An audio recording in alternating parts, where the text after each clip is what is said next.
Duket se tymi po duket dhe nga ana mbrapa magazinës të parë që ishte duke u djegur fillimisht. Ende nuk ka një informacion saktë nga forca zjarri fikse në fakt që ndodhen në vend ngjarje, po me një shikim të lirë shikojmë që rrjetet e tymit janë shpërndarë dhe flakët e zjarrit kanë filluar të dalin në një nga çatit e magazinës të parë që u doq. Siç mund ta ndjekim edhe nga pamjet live. Ja, na ndihmon tani regjia, po. Po, e shohim një vatër shumë të madhe zjarrit aty.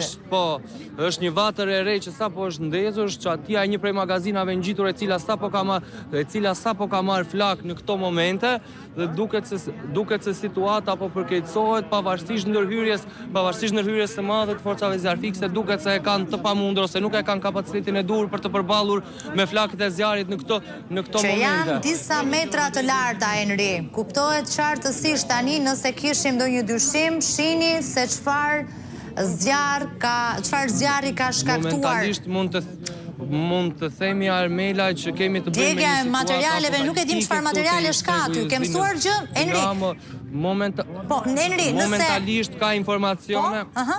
Ka vetëm informacione se janë ndjegur lëndë tekstile. Tekstile. Do të thënë rroba dhe vazhdojnë dhe tani sapo është përfshirë nga flakët çatia e magazinës ngjitur, siç mund ta ndiqni dhe mendimin e operatorit ton, pamjet këtu janë vërtet kaotike dhe mund të themi me plot gojë se kemi të bëjmë me një situatë apokaliptike që ka përfshirë të gjithë tregun. Është shumë pranë pallatit apo jo? Sa po vjen dhe po i afrohet më shumë pallatit, mbase i cili është i banuar, Enri, nga jo çfarë ti kupton dhe çfarë ti ke mësuar, është objekt i banuar apo jo? Shikojmë dhe kemi mësuar, janë gati 3 pallate në afërsi të vatës së zjarrit dhe me sa duket nga jashtë janë të tretë të banueshëm. Dukshëm janë pallate të rinj, por që janë të përfunduar.